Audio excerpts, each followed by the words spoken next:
美伊戰事現在最新進度是中俄聯手要撕開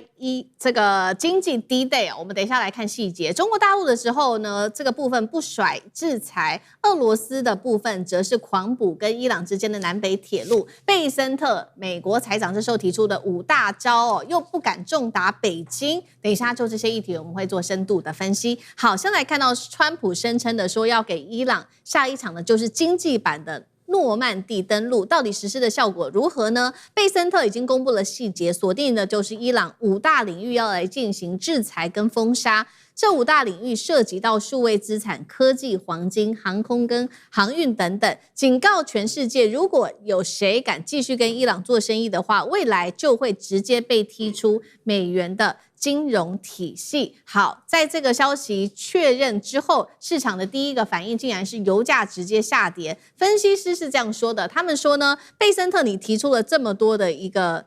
制裁的方法，但是我覺得呢是了無新意的，市場對你的制裁並不看好，因為呢我們要來看到沒有立刻制裁，你還是没有立刻制裁跟伊朗做生意的國家，也没有封殺中國大陸的這一些大型的銀行跟煉油廠，你是不是不敢呢？比較像是你美國只是做一個口頭上面對全球的警告，要他們開始在中國大陸、在伊朗之間還有美國之間選邊站，路透直接酸了這個美國呢，你說所謂的諾曼底登陸，怎麼現在看起來比較像是安濟奧登陸？而現在更麻煩的是，川普得面對中國大陸跟俄羅斯是不願意配合的。中國大陸外交部講得非常的清楚，說有關於伊朗的問題，他反對的是非法單邊制裁，也會採取必要措施維護自身的合法權益。那俄羅斯的部分，我們也看到同樣是完全不配合美國的，甚至繼續推進跟伊朗之間的國際南北運輸走廊西線最後的關鍵缺口，也就是我們今天要特別看到的這一段南北的鐵路，總長現在說是達到了7000多公里，從俄羅斯向南經過伊朗，最後會連接波斯跟印度。對於伊朗來說，這邊特別的重要的原因是因為可以運送，包括了糧食、工業產品、機械設備、原油等等，都會靠這個南北鐵路可以做持續的運送。所以貝森特嘴巴上喊的經濟上面第一類的制裁，還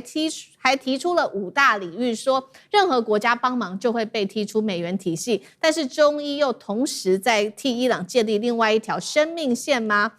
介大使如何看？這個第一個，美國不敢把中國踢出美元體系，因為美國事實上還希望中國大陸留在美元體系，多買一些美債。對，如果中國大陸現在就拋掉它美元體系，拋掉它手上6300億的美債的話，那美國的這個債務危機會立刻加劇。所以事實上的話，這個美國能夠這個施展它這個政策的所謂的它的裁量空間是很有限的啊。另外一個就是事實上的話，伊朗過去它在這個它的這個石油貿易裡面即使在美國有制裁的時候，還有就變成聯合國有制裁、美國有制裁的時候，伊朗的石油基本上外銷80%都是中國大陸買的。那中國大陸買這些伊朗原油的這些廠商呢，都是所謂的茶壺油廠，他們都是比較小的這些煉油廠，一些民營的小的煉油廠。為什麼這些廠去買？因為他們這種跟國際貿易跟海外的聯繫是比較少的，所以呢，你美國想要制裁這些茶壺油廠，第一個資訊比較難得，第二個它跟美國就是說伊朗以外的市場的依賴是很少的，所以美國也沒有辦法下手，所以現在還是一個同樣的情形。那伊朗現在的情況事實上是戰爭的以後是造成它的其實它的每天的這個能夠生產的石油量已經減少了，大概只剩下20%了。所以你現在事實上你要再把它要把它完全切斷，也不是那麼容易的它能夠還維持到大概一天有29萬桶左右那麼過去是一天有170萬桶，所以這個量已經你要再把它這個最後的供應也完全把它全部都把它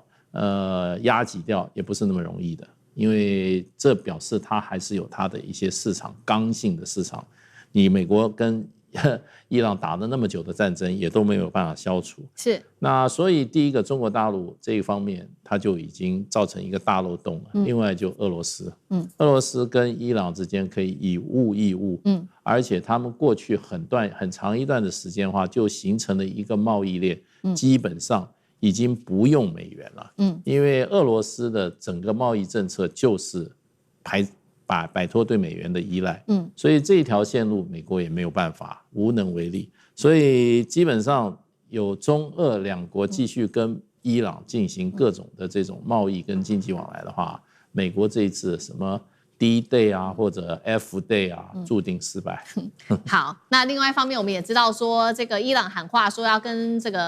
個美國繼續打，甚至可以打到這個非常非常久，一路可以拖到2027的分析師是這樣說的。如果說中國大陸持續的能夠跟伊朗買油的話，那確實伊朗的政權就可以一路打到2027。而且另外呢，伊朗高層現在還在研究如何反攻。我們來看到 CG 的細節，包括大量生產飛彈、無人機，擴大革命衛隊的軍事體系的控制，協調也門、伊拉克跟黎巴嫩的代理人，威脅海灣的能源設施，甚至把研究的戰線已經往歐洲來做延伸了。現在呢是說希望能夠德黑蘭的這個打法要拖垮，包括了川普的油價民調、期中選舉來逼他就範嗎？那有關於中俄的支援的問題，尚志哥又怎麼看？好，首先我覺得這次對於美國這個所謂的諾曼底登陸的經濟制裁，我覺得也不能小看啊。就是我們還要仔細觀察一下，因為美國對於伊朗的制裁已經長達50年了，可是呢，這過程其實還是睜一隻眼閉一隻眼。那我們這次要看的重點是什麼？第一，要看美國除了制裁伊朗之外，這次最重要的是叫做次級制裁。也就是制裁那些跟伊朗往來的國家跟地區，也就是說，如果美國很嚴格的對這個次級制裁實施非常詳細的話，就很細緻的話，其實壓力會很大。第二個觀察重點是，美國手上有非常多工具來制裁，以前也不是真的很認真制裁，但如果真是認知到所有工具疊加上去，伊朗也真的是會有很大壓力，不見得受得了啊。那從幾個角度，首先我講第一個部分是伊朗的能源收入，眾所皆知嘛，它這個幽靈船隊，可幽靈船隊都知道，馬來西亞那邊停了很多幽靈船隊的船，在新加坡在偷偷結算這些錢，阿聯酋這個地方有很多伊朗的幾千家公司在做這些事。過去美國都沒有盯，但如果美國硬盯下去呢，而且不止油，還有石化產業都是相關的。第二個就是金融支付，剛剛提到這些，如果卡你的金融支付很深很深卡，因為伊朗過去都用黃金跟一些加密貨幣在進行嘛，其實美國沒有緊盯，但是這些加密貨幣美國都已經伸進去了，黃金它也卡得了，包括第三方金融的銀行業，全世界其他國家銀行業，如果美國緊盯，還是有壓力哦。所以第三個部分是航運跟保險，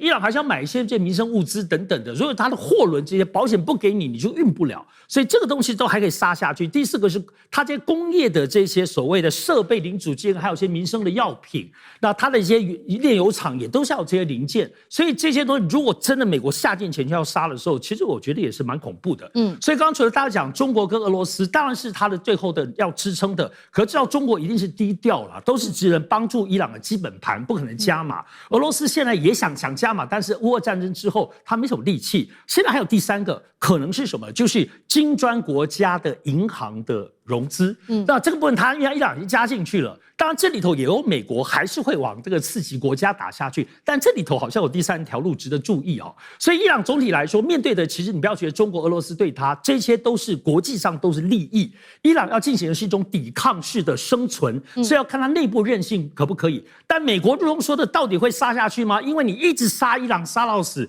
全世界的油價這個推波的部分還是震動到全球經濟，所以不是說真的可以把它殺死。伊朗是跟全世界連在一起的。好，這個是我們看到美國在經濟上面對於伊朗的最新的 D-Day 的制裁。那軍事上面我們也看到，因為呢，它對於伊朗的制裁也持續的擴大，現在幾乎所有的兵力都往中東去投送了，也出現了非常多的問題。我们來看一下細節。最新消息，美國取消了原定呢下個月要跟南韓舉行的大型的雙龍聯合登陸軍演。原因美軍陸戰隊直接告訴南韓說，現在我們的中東地區啊都是兵力真的抽不出人了，甚至美國還把2000多名原本部署在日本的陸戰隊，還有華盛頓的航母等等的力量，全部都放在中東了。現在印太可以說非常的空洞哦。這邊最諷刺的是，現在前線的官兵家庭出現的問題。我們知道林肯號在這個海上已經部署了9個月，這個海軍準備要回家的時候，卻發現自己的父親哦，因為沒有合法身份，被佛羅里達這邊遭到了 ICE 的拘留，所以爆出說有缺兵的問題，還有軍心潰散的問題嗎？張將軍怎麼看？美國這一次跟韓國演習要雙龍演習2026，那這一次本來是8月17號到8月27號，總共11天，整個砍半是15天，這是聯合反登陸反登陸演習的。那這6天不演了。那這樣子，我認為美國是2個雙重考量。第一個軍事層面，美國現在聚焦在中東地區，它邊度條路出了問題嘛？你剛才所講到林肯號，從去年11月21號出港，到現在為止8月25號了，你看是不是已經9個多月了？你9個多270多人在海上，你官兵誰受得了？都沒看到陸地啊，天天在這邊呢，那家裡有事自己也沒辦法脫身啊。這個軍隊的士氣跟戰力都受到了影響。你這樣子說兵力條路出了問題，你這不還在搞演習嗎？趕快聚焦到中東地區嘛，這個演習先擺到雙龍演習先擺到一邊。我認為是軍事考量之一。其實考量之二，現在美國缺兵還缺彈。你看這在這個伊朗戰爭，它的光愛國者飛彈呢，就消耗了65%，剩35%。我說彈都已經不夠了，我現在是要大家要生養反省，不要再浪費在這個在這個東北亞演習聚焦在中東，彈要補一補，錢要省一省，不要在那邊再分攤了。我認為軍事演習，軍事的考量是2個，我認為最重要還有個政治考量。政治考量有3點，第一個要跟金正恩要見面，演習先砍半，金正恩會不會高興？當然高興嘛。你不要再演11天，那個金正恩會說暴怒生氣，是為了我，你就是砍半了，11天變成5天。我認為政治考量。第二個政治考量在什麼地方？我認為是。南韓這一次沒有幫美國在伊朗上面，你打到荷姆斯海峽，南韓派到軍艦去嘛，支持一下嘛。南韓沒有派任何一兵一卒，你看那今天那你出錢好不好？我這個發好多軍費啊，你幫忙出個錢。南韓沒有出錢，你又不出錢又不出兵，那我今天我美國還給你搞雙龍演習嗎？不要了，政治考量在不快要。第3個也是最重要的，川普要韓國每一年出100億美元，我駐軍28000。